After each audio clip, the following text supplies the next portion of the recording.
మన గుంతకల్ న్యూస్ ని లైక్ చేయండి, షేర్ చేయండి, సబ్స్క్రైబ్ చేయండి. మన గుంతకల్ న్యూస్ లో లైక్ చేయండి, సబ్స్క్రైబ్ చేయండి అండ్ షేర్ చేయండి. థాంక్యూ. మన గుంతకల్లు న్యూస్ కి స్వాగతం.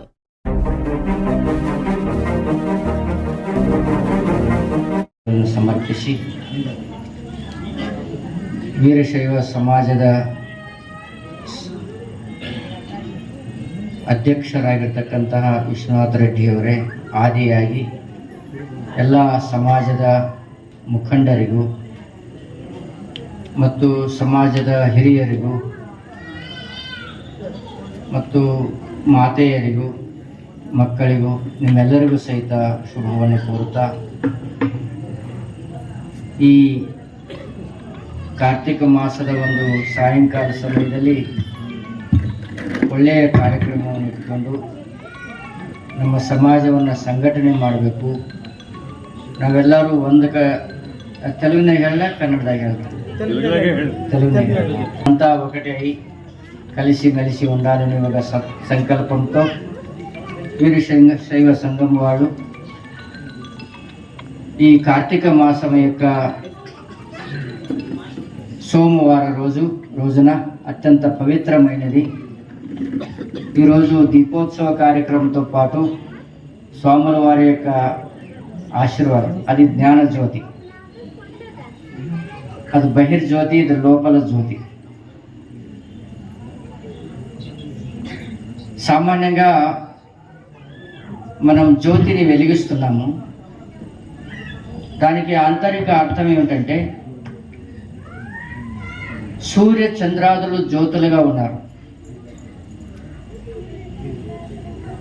వారు సూర్య చంద్రాదులు జ్యోతులు, సూర్యుడు మనకు పగలు జ్యోతి అయితే చంద్రుడు మనకు రాత్రి. మళ్ళీ అవి రెండూ లేనప్పుడు మన ఇంట్లో దీపాలని వెలిగించుకుంటున్నాం.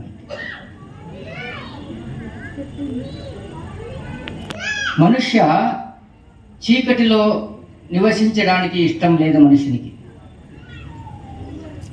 మనుష్యుని కోరిక ఏమిటంటే నేను వెలుతురులో ఉండాలి.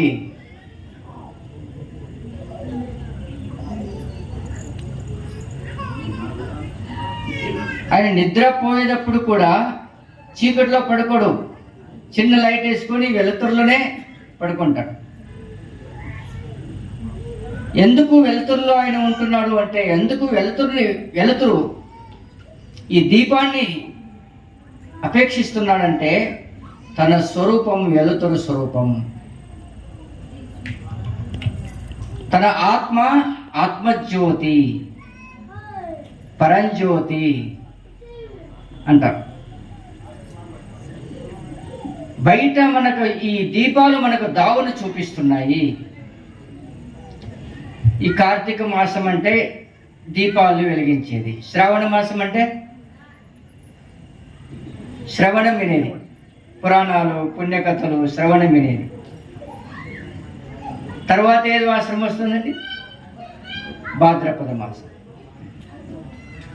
అంటే ఏ శ్రావణ మాసంలో ఏమి విన్నారో మీరు దాన్ని భద్రంగా పరుచుకోండి అని, దానికి భాద్రపద మాసం. భాద్రపద మాసం అయిన తర్వాత ఆశ్వయుజ. ఆశ్వయుజ అంటే అభివృద్ధి అవుతుంది. మీరు ఏది భద్రంగా పెట్టుకున్నారో అది అభివృద్ధి అవుతుంది. బ్యాంకులో డిపాజిట్ పెట్టుకున్నారనుకోండి, వడ్డీ పెరుగుతూనే ఉంటుంది. అలాగే గురువుల దగ్గర దైవనామస్మరణ అని శ్రావణ మాసంలో ఏది పెట్టుకున్నామో అది భద్రంగా పరుచుకున్నాము అంటే, ఆ భక్తిని భద్రంగా పరుచుకున్నాము అంటే మన లోపల జ్యోతి వెలుగుతుంది. ఆశ్వయుజ మాసం అయిన తర్వాత కార్తీక మాసం. చూడండి, కార్తీక మాసము అంటే జ్యోతి వెలిగించేది. ఎప్పుడు మనము అభివృద్ధి పొందుతుందో, ఎప్పుడు మన జ్ఞానం ఎన్ని దాన్ని భద్రంగా పరుచుకున్నామో అది జ్యోతి రూపంగా మన భూమధ్యంలో జ్యోతి రూపంగా వెలుగుతున్నది. బయట టార్చ్ వెలుతురు ఏ విధంగా మనకు చీకటిని తొలగించి మన మార్గాన్ని చూపిస్తుందో, అదేవిధంగా మన లోపల టార్చు, జ్ఞానం అనే టార్చు వెలుతురు మనం లోపలికి అందరికి తీసుకొని పోతున్నది. అదే కార్తీక మాస జ్యోతి. కార్తీక మాసం అయిన తర్వాత మార్గ శిర. చూడండి శబ్దాలు ఎట్లా పెట్టారు. శిర అంటే తలకాయ, మార్గ అంటే దావు. మన లోపల దావును చూపిస్తుంది, అది కార్తీక మాస దీపము. జ్ఞాన జ్యోతి మన లోపల మార్గాన్ని చూపిస్తుంది. ఇది బయట మార్గాన్ని చూపిస్తే అది లోపల. అంటే సూర్యుడు, చంద్ర, దీపాలు ఇవన్నీ బయట ఉన్నటువంటి దీపాలు మన లోపల ఉన్నటువంటి చీకటిని తొలగించలేవు. మన లోపల ఉన్నటువంటి అజ్ఞానాన్ని, చీకటిని తొలగించాలంటే మన లోపల ఉన్నటువంటి ఆత్మజ్యోతితోనే సాధ్యము.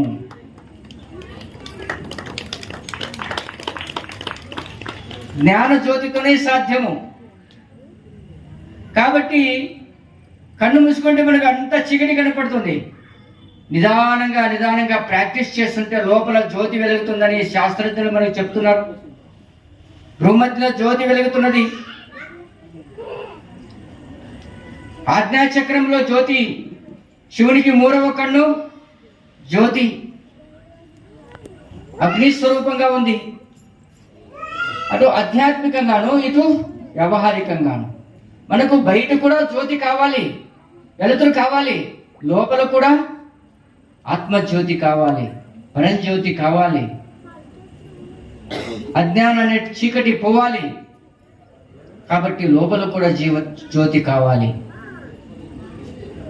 ఎవరో మీ ఇంటికి వస్తున్నారండి, కరెంటు పోయిందండి.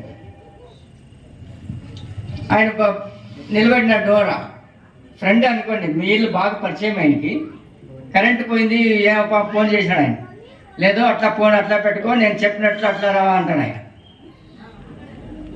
ఒక 10 అడుగులు ముందు రా అంటాడు. 10 అడుగులు ముందు వచ్చినాను, ఇప్పుడు రైట్ తిరుగు అంటాడు.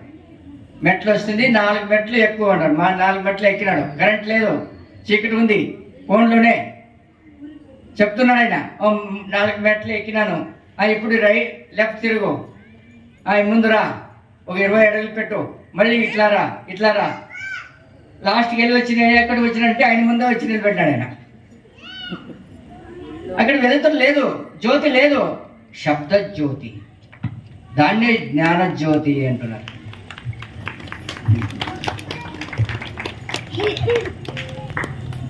ఆ విధంగా అది దానికే అసతోమా సద్గమయ, తమసోమా జ్యోతిర్గమయ, మృత్యోర్మా అమృతంగమయ.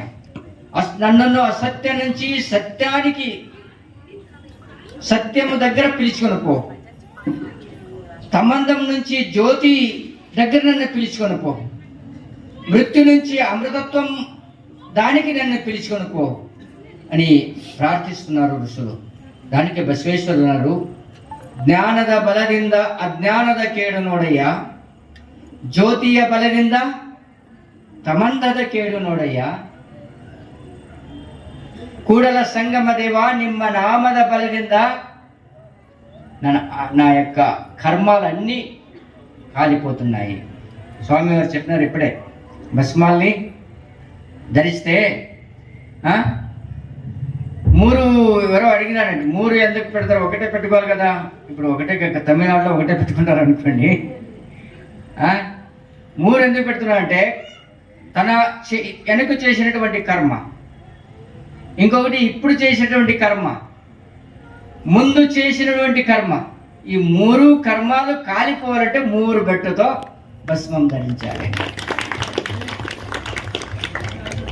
కర్మమే కాలిపోయిందంటే ఇంక మిగిలేదేమి పుణ్యమే. అప్పుడు దాని నుంచి దొరికేది ముక్తి. సామాన్యంగా మన మీరేమనుకోండి, ఇప్పుడు నేను హైదరాబాద్లో అనుకోండి, మీరెవరు కాదనుకో, పోయినాను నేను. పొద్దున్నే వారు ఏమమ్మా బాగున్నారా అని అడిగినానండి. ఏం బాగున్నాం స్వామి, షుగర్ వచ్చింది, బీపీ వచ్చింది అని చెప్పాను. నేను అన్నాను, ఏమమ్మా మీకు ఇల్లు బాగుంది, బిడ్డలు ఉన్నారు, కారు ఉంది, కాటు ఉంది, ఏమి నౌకరీ ఉంది, అన్ని అన్ని సౌకర్యాలు అన్నీ ఉన్నాయి, ఏమి చింత అనేది ఏమీ లేదు. మళ్ళీ ఎట్లా వచ్చింది మీకు ఈ కాయలే వచ్చేటే? ఏదో చింత ఉంటే ఒక వచ్చేదేవి, ఇక అన్ని సౌకర్యాలు అన్నీ ఉన్నాయి, ఏది చింత లేదు, ఎందుకు అట్లా వచ్చింది ఆయన? ఏదో స్వామ్యం వచ్చింది ఆయన. వాళ్ళ రోజు ఆ ఇంట్లోనే శ్రావణ మాసం పూజ అంటే వాళ్ళ ఇంట్లోనే ఆ రోజు పూజ ఉండేది. నేను గమనిస్తున్నాను అవన్నీ. సాయంత్రం అయితే 5 గంటకే ముఖం కడుక్కొని భస్మం దర్శనం కుంకుమ పెట్టుకొని టీవీ ముందు కూర్చోండి. మీరు కాదండి, అక్కడ చెప్తున్నాను నేను. ఏమంటే సీరియల్ 6 గంటల నుంచి 8 గంటల వరకు నన్ను ఎవరు మాట్లాడచొద్దండి. సీరియల్ చూస్తుంది. ఆ సీరియల్లో ఇప్పుడు భార్యాభర్తలు కొట్లాడినాడు. ఆయన భర్త చెప్తున్నాడు, నీవు ఇట్లానే నన్ను తిడుతుంటే నేను పోయి బావిలో పడిపోతాను అని. ఇవమ్మ కోపంలో ఏమైంది, పడిపోవన్నాడు. సీరియల్ అని నిజంగా కాదు. ఆయన బావి దగ్గర పోయినాడు, ఇంక పడిపోవాలి, తరువాయి భాగం రేపు అన్నాడు. ఈ వమ్మ కొద్ది చూస్తుంది కదా, టెన్షన్ స్టార్ట్ అయింది. పడతాడా లేదా, పడతాడా లేదా? ఈ వమ్మ సంబంధం లేదు, అయినా ఇవమ్మ టెన్షన్ తీసుకు. మరుసటి రోజు 6 గంటల వరకు కాయాలండి. కరెక్ట్ 6 గంటలకు స్టార్ట్ కావాలి, 1 నిమిషం అయింది, కరెంట్ పోయింది. ఈ వమ్మ ఇంకా టెన్షన్ స్టార్ట్ అయింది, పడినాడా లేదా, పడినాడా లేదా?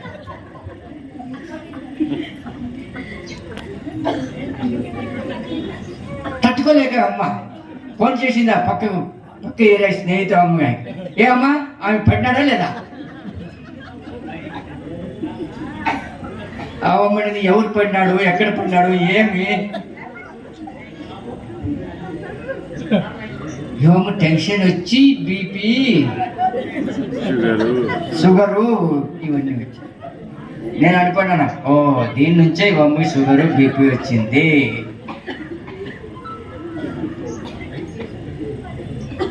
Cereal is very slowly poison.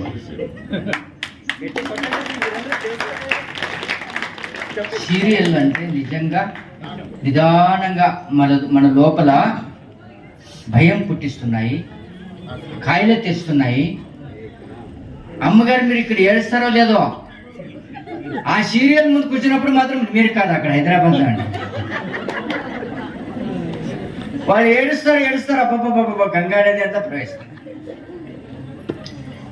వారికి సంబంధమే లేదు, అయినా ఏడుస్తున్నారు. అయ్యో పాప ఇట్లా కాకూడదు.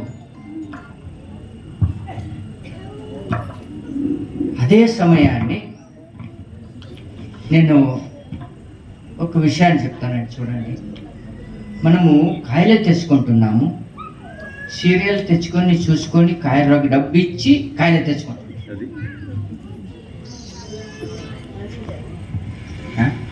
అదే ఇట్లాంటి శ్రవణం వినండి, ఒక పుస్తకాల పారాయణ చేయండి, ఒక నామావళి పారాయణ చేయండి, మీకు మానసికటువంటి శక్తి, స్ట్రెంగ్త్ వస్తుంది. నామావళి చేయడం వలన మన చక్ర జాగృతం అవుతుంది, స్మరణ శక్తి పెరుగుతుంది, మీ ఇంట్లో ఒక వైబ్రేషన్ పుడుతుంది, పాజిటివ్ వైబ్రేషన్ పెరుగుతుంది. మీ పిల్లలు కూడా అవి విని విని విని ఆ శ్లోకాన్ని వాళ్ళు ఊరికే మీరు చెప్తుంటే చాలు, వాళ్ళ పక్కన కూర్చుంటే వాళ్ళు 4-5 రోజులు విన్నానంటే ఆయన చెప్పేస్తాడు ఇంకా ఆ శ్లోకాన్ని, ఆ మంత్రాన్ని, ఆ వచనాన్ని.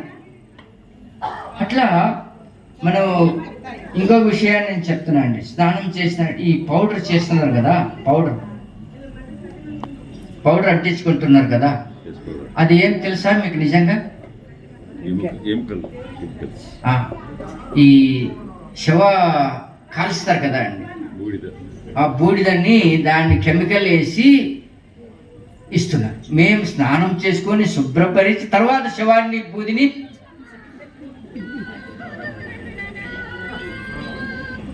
మడి అయినాము, కానీ మీరు శవానికి పోతే వచ్చి స్నానం చేస్తారు కదా, మళ్ళీ ఇది ఎట్లా? చూడండి, ఆలోచించి. దానికే మన వాళ్ళు ఇలాంటిది ఇవ్వలేదు, వాళ్ళు పౌడర్ ఇవ్వలేదు. ఏం ఇచ్చినారు మనకు? భస్మాన్ని ఇచ్చినారు. ఈ భస్మం వలన 35 రోగాలు పోతాయని ఆయుర్వేద డాక్టర్లు చెప్తున్నారండి. ఆవు పేడ భస్మం వలన 35 చర్మ రోగాలు పోతాయి. మనము జల స్నానం చేసిన తర్వాత భస్మ స్నానం చేస్తామండి. 3 స్నానాలు చేస్తాము, మిగతా వారందరూ ఒకటే స్నానం చేస్తారు. మన లింగాయత వీరశైవలో ఎన్ని స్నానం చేస్తామో? 3. ఒకటి జల స్నానము, ఇంకొకటి భస్మ స్నానము, ఇంకొకటి మంత్ర స్నానము. ఆ భస్మాన్ని తెలుసుకొని, ఎందుకంటే ఆ చర్మ రోగాలు పోతాయి భస్మ స్నానం చేయడం వలన. చూడు ఎంత సైంటిఫిక్ గా ఆ రోజు చేసిపోయినారు మనవాడు. అలాంటి భస్మాన్ని మీకు ఇస్తున్నారంటే ఈరోజు మన సంఘ వాడు నిజంగా ప్రశంసించాలి. వాడు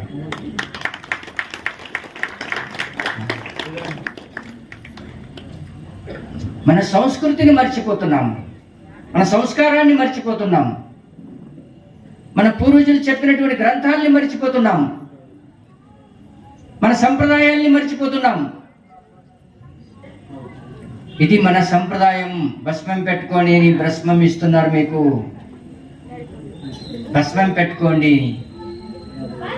చూడండి, ఒక్కసారి గమనించండి. లింగం గురువుగారు లింగం మన చేతిలో ఇచ్చినారు అంటే అష్టావరణలు వచ్చేస్తాయి. గురువు లింగం ఇచ్చడానికి ఎవరు కావాలి? గురువు కావాలి. గురువు లింగ పూజ చేసిన తర్వాత జంగమ, గురు లింగ జంగమ, తర్వాత విభూతి రుద్రాక్షి మంత్రం. లింగానికి మంత్రం విభూతి ధరిస్తాము, లింగం ఇచ్చారు, తోడుగానే భస్మాన్ని ఇస్తున్నారు వారు. భస్మాన్ని మనము ధరించుకుంటున్నాము, లింగానికి భస్మాన్ని ధరిస్తుంటాము, తర్వాత మంత్రాన్ని జపం చేస్తున్నాము, విభూతి రుద్రాక్షి ధరిస్తున్నాము, లింగానికి కూడా రుద్రాక్షి ధరిస్తున్నాము. గురు లింగ జంగమ, విభూతి రుద్రాక్షి మంత్ర, ఇంకేం ముగించింది? పాదోదక ప్రసాద్. రండి, అష్టావరణ మన వీరశైలికి మస్ట్ అండ్ షుడ్ ఉండే తీరా. పాదోదక ప్రసాదం. లింగం ఉంటే పాదోదకం, గురు పాదోదకం తీసుకుంటాము, లింగ పాదోదకం, గురు పాదోదకం. తర్వాత లింగానికి నైవేద్యం పెట్టి మనం ప్రసాదం తీసుకుంటాం. అష్టావరణన్నీ వచ్చినాయి. లింగ పూజం చేయడం వలన చూడండి ఎంత సైంటిఫిక్ గా వారు చెప్తున్నారండి. నేను ఈ శివయోగం పైన పిహెచ్డి చేసినాను. మన కన్ను ఈరోజు అందరూ చిన్న చిన్న పిల్లలే గ్లాస్ వేసుకుంటున్నారు. ఎందుకు అంటే వాళ్ళ కంట్లో శక్తి లేకుండా అయిపోతున్నది. కంటికి శక్తి కావాలంటే, శక్తి రావాలంటే ఈ లింగం ఉంది కదా, ఆ లింగంలో క్యార్బీజు, నెయ్యి, కర్పూరము ఇలాంటి 8 వస్తువుల్ని కలిపి ఆ లింగాన్ని కంతి చేస్తున్నారు. కంతి వేసి మనకి ఇస్తున్నారు. దాంట్లో ఏం పవర్ ఉందంటే మన శక్తి, కంట్లో ఉన్నటువంటి శక్తిని గ్రహించి, చుట్టలో ఉన్నటువంటి అట్మాస్ఫియర్లో ఉన్నటువంటి శక్తిని గ్రహించి దాన్ని పెట్టుకుంటుందంటారు. అప్పుడు ఆ లింగాన్ని మనం చూస్తుంటే మన నేత్ర ముఖాంతరంగా శక్తి వస్తున్నది. Black and black white reflection అంటాడు ఆయన సైన్స్. మన కన్నుగుడ్డి బ్లాక్, లింగము కూడా black. Black and black white reflection మనకు అద్భుతమైన 3వ కన్ను తెరుస్తుంది. ఆజ్ఞాచక్ర జాగృతమవుతున్నది. ఆజ్ఞాచక్ర జాగృతమవుతే అత్యంత విశిష్టమైన జ్ఞానం ఆయనకి వస్తుంది అని చెప్తున్నారు శాస్త్రజ్ఞ. ఎంత సైంటిఫిక్గా ఆ 10 నిమిషాలు మీరు చూడండి. లింగాన్ని చూసి 108 సార్లు జపం చేయండి. మీ కన్ను అడ్డు వస్తే చెప్పండి. అంత పవర్ దాంట్లో ఉంది. జ్ఞాపక శక్తి వస్తుంది. మైండ్ డార్మెంట్ మైండ్ ఉంది కదా, ముందు మైండ్ పని చేస్తుంది, వెనక మైండ్ పని చేయదు, కానీ అది కూడా పని చేస్తున్నది. మన మైండ్ 10% మాత్రమే పని చేస్తుంది. ఎవరిది? సైంటిస్ట్, మంచి మంచి సైంటిస్టు, నోబెల్ పారితోషికం పొందిన వారిది. మనదంటే 5% మన మొదలు పని చేసేది. వాళ్ళది విశేషమైన జ్ఞానం కలిగిన వారు 10%. ఈ లింగ చూడడం వలన, లింగ జపం చేయడం వలన మనకి 90% మైండ్ పని చేస్తుందంట. 90% చేసిందంటే అప్పుడు ఎలాంటి జ్ఞానం ఉత్పన్నమైందని కొంచెం ఆలోచించండి. కాబట్టి ఈ షట్చక్రాలన్నీ మన లోపల ఉన్నటువంటి జాగ్రత్తమవుతాయి. దానికి ద్వారమే ఈ ఆజ్ఞాచక్రం. దానికి మనం లింగ పూజ చేయాలి.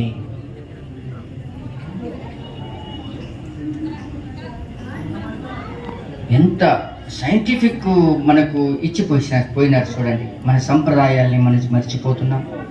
మన జాగ్రత్త పరచడానికి, మనకు జ్ఞాపకం చేయడానికి ఈరోజు వీరశైవ సంఘం వాళ్ళు మిమ్మల్ని అందరినీ పిలిపించి, ఇంటింటికి పోయి పిలిపించి, గురువు గారిని పిలుచుకొని వచ్చి మన వీరశైవ ధర్మ వైశిష్ట్య, లింగాయత ధర్మ వైశిష్ట్య ఏమి, లింగ ధర్మం వైశిష్ట్య ఏమి, ఇవన్నీ మీకు తెలియజేసి మన సంప్రదాయాన్ని, సంస్కారాన్ని, ఆచారాన్ని మరవకుండా ఆచరించండి అని ఒక సందేశాన్ని మీకు తెలియజేస్తున్నారు వారు.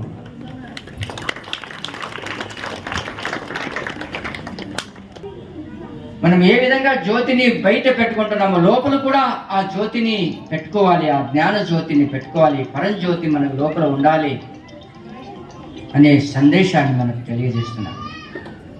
కాబట్టి మీరందరూ కూడా మన ధర్మాన్ని కాపాడండి. నేను ఒకటి కథ చెప్తున్నానండి, ఎప్పుడు కూడా కథ చెప్తుంటాను.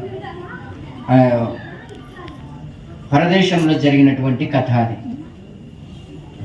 ఒక చర్చ్, ఆ చర్చ్ పాద్రి, ఆ అమ్మాయి, ఆయన చాలా నిష్ఠావంతుడు, సిద్ధి పొందినవాడు. ఆయన దగ్గర అందరూ పోయేవారండి. ఈ పాద్రి ఉన్నాడు కదా, ఈయనేం రోజు పాద్రి ప్రేయర్ చేపించేవాడు. కానీ ఆ పాద్రి, ఆ క్రీస్తు చర్చ్ పక్కనే ఒక అమ్మాయి ఉండేది.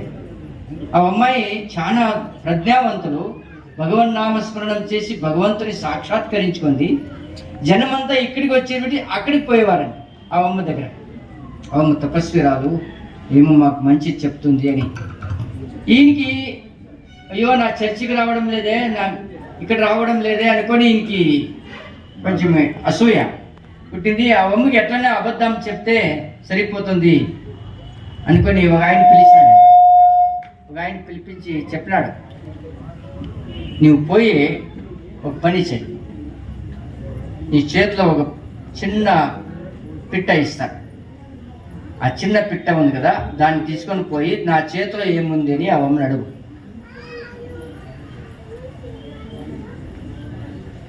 ఆ అమ్మ పిట్ట ఉందని చెప్తుంది. అవమ్మ జ్ఞానం కరెక్ట్గా ఉంది, బాగుంది అమ్మకి. అప్పుడు ఇది నేను నెక్స్ట్ ప్రశ్న అడగాలి, అది బతికిందా చచ్చిందా? నెక్స్ట్ ప్రశ్న అడుగు. ఒకవేళ అమ్మ బతికింది అంటే అడే దాన్ని చంపేయి. చూడు, నీవు అబద్ధం చెప్పినావు, అందరి ముందు చెప్తే అందరూ నమ్మకం పోతుంది అమ్మ. లేదు చచ్చింది అంటే ఇట్లా విడిచిపెట్టు, పారిపోతుంది. అప్పుడు ఆ అమ్మ మాట అబద్ధం అవుతుంది అని ఒక ఆయన్ని ట్రైనింగ్ బాగా ఇచ్చి, ట్రైనింగ్ ఇచ్చే దాంట్లో బాగా ఆయన ఇచ్చి పంపించారు. ఆయన తీసుకొని పోయినాడు. పోయి అడిగినాడు, ఏమమ్మా అందరూ కూర్చున్నట్లా, ఏమమ్మా నీవు ఇట్లా దైవవాక్యాన్ని బాగా చెప్తావంట, సత్యాన్ని చెప్తావంట, నా చేతిలో ఏముంది చెప్పు. అందరూ ఉన్నారు, అయ్యో ఏముందో ఏం చెప్తుందో లేదో, ఇవమ్మ అంత దైవవాక్యం ఉంది అని. అవమ్మ చెప్పింది, నీ చేతిలో పిట్ట ఉంది, కరెక్టే, నీ చెప్పింది నిజమే. ఆ పిట్ట చచ్చిందా బతికిందా? రెండవ ప్రశ్న. ఆ అమ్మకి అర్థమైపోయింది, నేను చచ్చింది అంటే విడిచిపెట్టాడు ఈయన. లేదు జీవంతంగా ఉందంటే ఆడే పిచ్చికి చంపేస్తాడు. ఏం చేయాలి? ఆ అమ్మ అప్పుడు ఒక మాట చెప్పిందండి, బాగా జ్ఞాపకం పెట్టుకోండి. ఆ పిట్ట ఉంది కదా, అది ఎట్లా ఉంది ఏమో తెలియదు, కానీ ఆ చావు బతుకు నీ చేతిలో ఉంది అని చెప్పింది.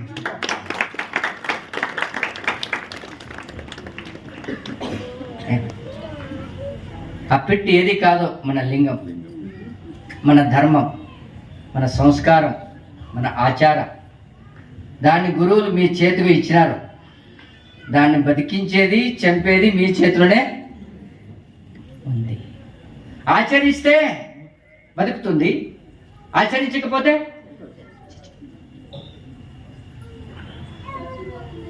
కాబట్టి మన ధర్మాన్ని మనం ఆచరించాలి, దాన్ని బ్రతికించాలి, మన సంప్రదాయాన్ని మనం బ్రతికించాలి, ఆచరించాలి, మన పిల్లలకి నేర్పించాలి. ఆ విషయాన్ని మీకు చెప్పాలని మన వీరశైవ సంఘం వాళ్ళు మిమ్మల్ని అందరినీ కూడా ఇక్కడికి పిలవడం జరిగింది. ఇంకే మీ ఇంట్లో ఏసీ ఉంది, కాట్ ఉంది, కార్ ఉంది, అంతా ఫ్యాన్ ఉంది, ఇక్కడ ఏమి లేదు, అయినా మీరు అందరూ వచ్చి ఇక్కడ కూర్చున్నారు అంటే మీ లోపల కూడా అపేక్ష ఉంది. ఏమని? మన గురువుగారు వస్తున్నారు, వాళ్ళ మాట వినాలి, మన ధర్మాన్ని గురించి చెప్తున్నారు, అవన్నీ వినాలి, మేము ఆచరించాలి అని మీ లోపల ఉంటేనే ఇక్కడి వరకు మీరు వచ్చినారు. లేకపోతే సంస్కారం అది ఇంతవరకు రానివ్వదు.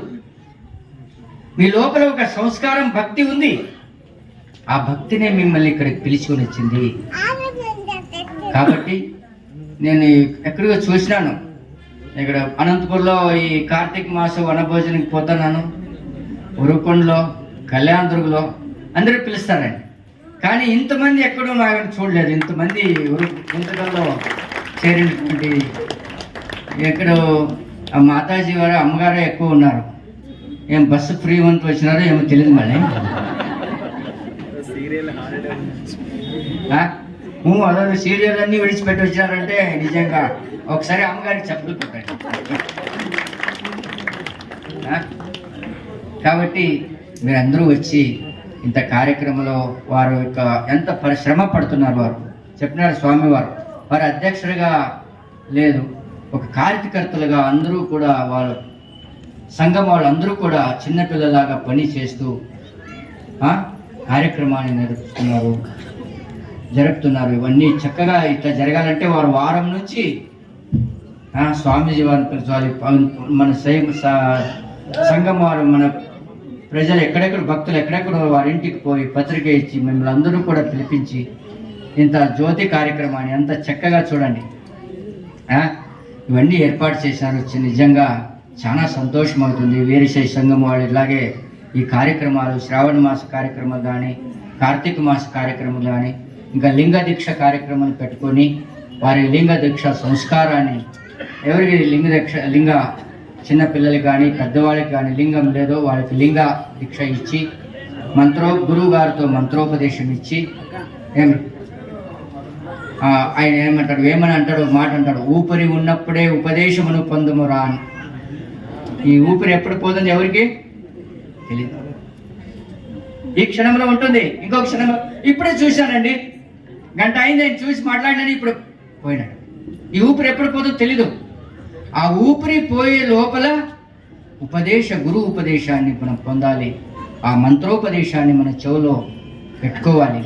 అది మనకు ముక్తిని, మళ్ళీ ఆనందాన్ని కలిగిస్తున్నది. ఇవన్నీ కూడా ఆస్తులన్నీ ఇవేమో కూడా మనం వెంట రావు. మనం చేసినటువంటి పుణ్యకార్యమే మన వెంట వస్తుంది. మీరు చేసినటువంటి జప, మీరు చేసినటువంటి దాన, మీరు చేసినటువంటి ధర్మ, మీరు చేసినటువంటి పుణ్య జప, ఇవే మీ వెంట వచ్చేది. శుచీనాం శ్రీమతాం గేహే యోగ భ్రష్టు. మనం ముందు మంచి సంస్కారవంతుల ఎట్లో పుట్టాలంటే ఇప్పుడు మనం బాగా ಹಿಂದಿನ ಜನ್ಮದಲ್ಲಿ ಗುರುಲಿಂಗ ಜಂಗಮವನ್ನು ಮರೆತದ ಕಾರಣ ఈ జన్మ నాకు వచ్చింది అంటాడు బసవేశ్వరుడు. గురువుని మర్చిపోయినాను, లింగాన్ని మర్చిపోయినాను, జంగమాన్ని మర్చిపోయినాను, పూజ చేయలేదు, దానికి జన్మ వచ్చింది. అప్పుడే ఆ గురువు జంగమన్న పూజిస్తుంటే ఈ జన్మ వచ్చేది కాదు అంటాడు బసవేశ్వరుడు. కాబట్టి మనం లింగాన్ని పూజించాలి, గురువు జంగమని ఆరాధిస్తూ మన జీవితాన్ని గడపాలి, ధర్మంగా గడపాలని మీరందరికీ తెలియజేస్తూ, మీ పిల్లలకి మీరు పూజ కూర్చున్నప్పుడు పక్కకి కూర్చోపెట్టుకోండి, వాళ్ళకి మంత్రాలు చెప్పదు, ఊరికే కూర్చోపెట్టుకోండి. వాళ్ళు మీరు మంత్రాలు చదివితే 4-5 వారంకి వాళ్ళే చెప్పుకుంటారు, ఇంకా వాళ్ళకి అంత గ్రహణ శక్తి ఉంటుందండి. అలా మీరందరూ చేస్తారని నేను ఆశిస్తూ, చాలా సంతోషమైంది ఇంతమంది వచ్చి ఇంత సమయమైనా మీరు కూర్చొని ఇక్కడ లక్ష దీపోత్సవాన్ని కార్యక్రమాన్ని వారు పిలిచిన వెంటనే వచ్చి, ఈ సంఘటనే ఇట్లాగే ఉండాలి, మీరందరూ కలిసి మెలిసి ఉండాలి, మన వీరశైవ లింగాయత శక్తి అనేది ఎప్పుడు కూడా మనం కలిసిమెలిసి ఉండాలని ఆశిస్తూ, మీరందరికీ కూడా భగవంతుడు ఆయుష్ ఆరోగ్య భాగ్య కరుణించాలని కోరుతూ, వర్షాలన్నీ బాగా కురిపించి ఆ సస్యాలు సమృద్ధిగా పండంతా రైతులుగా ఉంది, సమస్త జగత్తు సుఖ సంతోషాలతో ఉండాలని ఆశిస్తూ, మీరందరికీ కూడా ఆ గురుదేవుల యొక్క అనుగ్రహ, శివుని యొక్క ఆశీర్వాదం, లింగ యొక్క కరుణ పైన ఎప్పుడు కూడా ఉండాలని ఆశిస్తూ మాటలు ముగిస్తున్నాను.